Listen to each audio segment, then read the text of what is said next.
Ya mo atia mo akwa babiem de aba Adom TV so na ebraso se eja enefie eye dan amanfo bi didi amanfo benom amanfo ebekọ akwakojam amanfo bekọ akọji omani se de ye kan nkrofo de hye gugumpam ebinum susu kredi na awotwe de bi ya efro no ne ho keka ho ebinum so namu tempenten kwane ahesuo kuafo no na yewo amanyofo so a wom so hurupam so ehwese obedi nkomo amana to nkrofo tirim na wato aba mo ni nyina ko wie se wapom den no ewo se esipicita ye kwa watimi akobi ye ba watimi ababi anapa yinso ye ba givers for asoye na yakwa akohwe apom den ho nkomo a omode ema ye sanse ahotoso se eno ene bema o wa hene champon se kirede hye na watena sie o hene boko de bra me ho ye pa na so nyame adom me ho ye na enra na baba wa bi ese ukrom ni no na no ate na duro ni so ye na ye eche butu ni ti da bia ka che nse dako ontu che no na ye hwede wo mu bra metumi chia ya desredie bi na obi me ni wani mi na ye pe se mi si we se obi okra so nto ho se woni asemasi ya na nam so da bi we mi kuro mu ni pa ni mu na edu sene me entuma kata de so ane anapa mi ehwen koma ade bre yo memo obi a achema obi akwaba emra Adom TV so na sade minua na na dika aka church nsemu no nipa so wo ne so wapom di NCP nsita problems be na deba nipa bebre awade agu because of yare bi na hinta wo mo ampe akire kwan ti no obehunu se na akire yakwa akoda ne oye ni ede ama wo mo na ede nsem kese ene de aba awade no mu ntine me wa ha na enchef Dr. Solomon Kwabi ene give us adwumakuo no nyina keke Franka nom ene obi a odi dwuma ede eboa ama give us adwumade akoso na ene enu amebo ho dawuri no ye fe no give us GC mixture ena afi give us GC capsules ni mienu eni ese na tie enu ye sonko free enrade na ebo ho nkomo no we ye GC mixture ene ne capsules okay with infection ko ho adwuma na ye infection bahu na ya na infection no dodo no adwene se obenya infection obenya candida genital herpes ne ade no a empama gudie nko anye saa ahun se obi on ma ne de ne ya extreme nti okodwo nso gu ba bia na agya na okoso no se won so okoso na system ne emra automatically obefa na easy so huntina yese da bia na yeso so pum ni ade a yemfa sanitizer ne ade nhoro yensan wo ho no ntimi fa sanitizer nhoro e na untiti no ekoho a bonse na ahase na de how bebre e na eba nti bonse obekwa akote meni abaa bi di nkomo some time ago SHS ni akola bi wo se dia adokotafo aka chense gisi ye no operation wono ni infection no awokra wo bi etimi asai na wura na kone wumbu no mu ya akoda ntimi metom enti sa wo ho na ye ka infection asem na adwen so wo de ne de ye bibia ye te se nkosua binu na ebenti no ye normal wanhwe betimi adidi akọ ya ebedumire bi na awokra wo ntimi nwubi ntimi srawo sa wo te yankase ye bo infection ho enkomo no watie bi eduro ba akọ a eboa ma obi anso infection ase etu no give us GC capsules ne mixture we no eye mixture no eni eye nsuo na we no nso eye capsules a eno nso sei na tie ya ni mienu nyina ye no mbom Food and Drugs Authority age atom eti so wo honom na 7 preduas na wo yo ba okọ afitire na ewo se enkanafu anso no akiri no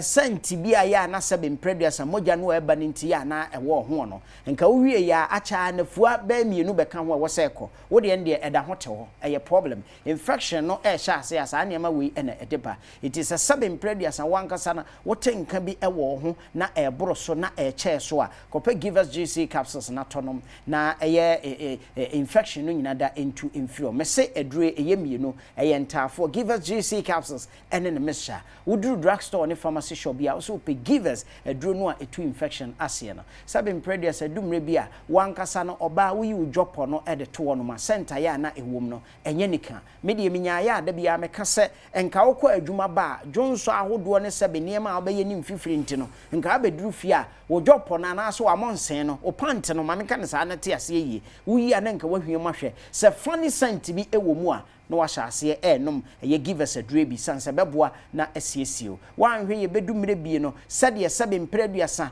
wase etro no etie no on se eye normal so ne bema eye 4 player wo ho ebetimi afo obi de ende eye extreme eboro so ema sebe de eye no kra no bema ne hu nsuo no kra ekọ oba no ho a bonso ombe swimi wototuru no mu saa wo mu entimi nkọ na enkonkohia kosua na enkonkofa awo no ema nti da bia na okun boss bo wakuma anom boss bo wo yire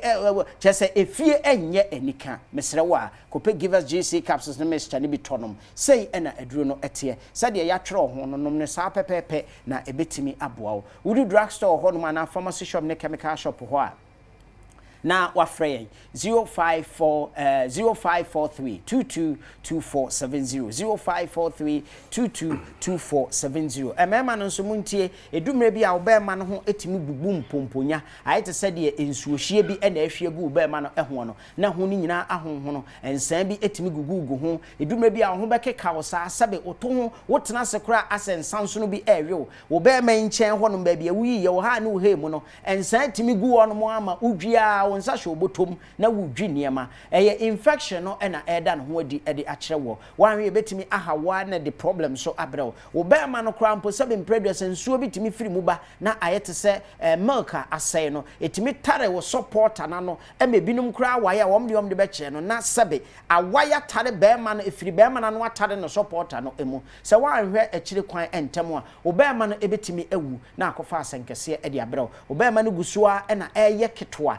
pim kom minua ba ma eba ne saa the problem ne ba fie wo ba no ani ntimi nji wo fie na wo be ma no nso no wankasa no oboso akaskala na de animguase na ebre wo kope give us GC capsules ne mescha ne bito na tie na so no so say infection ni bi nso ache open na ya ma onuro na wo nom na ekwa entade bi wo ho no mu a mesre wo ja ne hye entade a wo hye wo mpa no mesre wo ama enhye wo ye oba na wo ye be ma sa entade we no ya ama enhye e bi a wa yu ba so na wa yu be ma so na ayese razor bombs bi eba wo de ne de da bia eba dodo eboro so mesrawo eye infection ni bia ma emfa eni agro ma hu obi a infection aye no wo ba kama ya wo di mu pa na ne fie adane amanfo wo bi nso a wono nso eye na dwuma ya chese de opa bi obetimi aye wo fra me a wo se na nei se ade no me boso kura enye nam se ohene e wo se ubehunu doctor na emwa bi ede beboa no ye de eboa wo eti kopa give us GC capsules ne mescha ni bi na tonom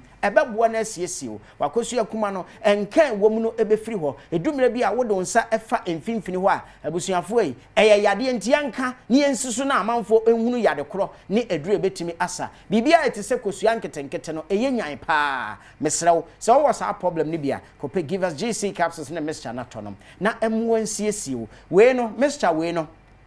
component bi wo mu a sabe mpredua sanse oba no wase kwan no esonboro so a ebetimi amana ye ketoa na efie aye nika enkogugugu hire bia na enkofa problem bia emfa emafie etime sewa afre sese a 0543 222470 0543 222470 baby eton no bia benya bi ato ewo honom na onso odi akofie akono memanom emanso enom ya ebetime siesio ayu edi wafiri infection no enyinamu na adabirijo show boy fo no nso muntie ene ye fiada mo ambetu kwan akọ eye miamia hodo no ebi ehye bag me betime abosanse eye adwuma instantly wo de wonum ko no na odi pi no nso eka we na ye ko no be yu sisimu ama enti na mu aya dobre gon no a kire se akoba ne se eniema ntimi nyina so ye wo so de 2 minutes no atiada no mesrewa ebe show mu kena amwanya ahodene edumere bi anya ntade hye mpabo hye ene taya wabode ato afurusuo ne hia adwuma a wo so bo wo edan no akiri wonom empa no so wonom efie de no eno na ye okoto be ma aduane esi nanim ne nam osum so anyagoro mesrewa eno ka ho de nanso mema sam no ewo fam a eye problem usisi no ebekọ okọ agya na so atim kotena so saa na amanfo ebom ye fie a yetititimu no enye obi a na wo agya nan wo ne fie ne ye nyina ye line yakọ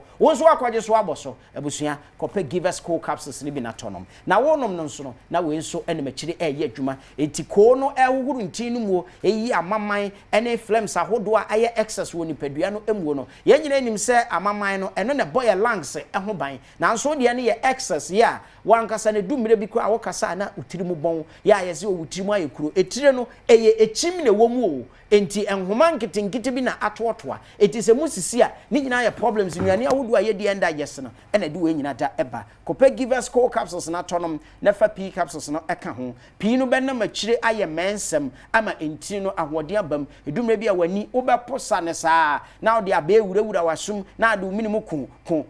eya maman koko na de we nyina da eba givers co capsules na beboa na asiesie ebeyi saa maman ni nyina emmoa bo ofuro no a wonye mu a ruminant no a ya okoto aduane ozo mepetawo ni bi ni enipa nso obi wo ye die mu enipa de no na twetwe nsuo ni ahode moja na edisperse ko nipadua no emuo na ode no emu ye fia na wokasa sabe mpreduasa na pampan ewo kire da bia na otiri epa wo ho na obofono wa ye cheko wonum givers co capsules ababoa na asiesiu na afenso no emema de no ye power ne ye we ye tene so ane asode ebe wi o mema no so ho ane we de ulibido wo fam a menuanom numnim ye no o wo ba nso so libido wo fam a wo de wonum we no a we ni okunu dia wa hwe oba na okonom a ho de den so de na go pasa baba etimi se wa numnim ye no give us a year co capsules NP capsules say na tie wo do drugstore bia wo benya bi ato pharmacy shop bia no aframe 0543 222470 na yesi yepe obi onimo kadetwi okadatwi no wasaye market on fresh number ya fresh number na 0543 222470 o ahene mame na wase o se de na mamma no libido kosro no ai we no on say ya na o ma feature konum ni ade no problems ni ade o se e ma ne nkomro so san say libido na ma ne de na ekosro bebra na hadwen na nkomro ye dance pa no pay anything give us for na abre apomdi mu nkomo ne akwankyere utie na otu anamo a ebeboa wo na boa unipadua Compu Ghana say what the Prime Friday aba ene fiada ura Compu Ghana shop bia bon se nneoma no wono matete so discount a de emma ifrisa abria ekono obroni besia na crazy chese ebradwen ene entiase so kra antibo modern na Prime Friday jumadi fa ho hyemu electrical appliances ahodo ni nyina benya bi o Compu Ghana ukoso a na wakire se ene Prime Friday ni ntino aba na why enjoy sa discount aye kan ho asemi bibi kire wadwene obepensi mi se bi ho anu yi a 030 275 2020 ya family na se yampo for je ma yenko na yenko fa ahosepemre ba ya de nkomo na akari nyina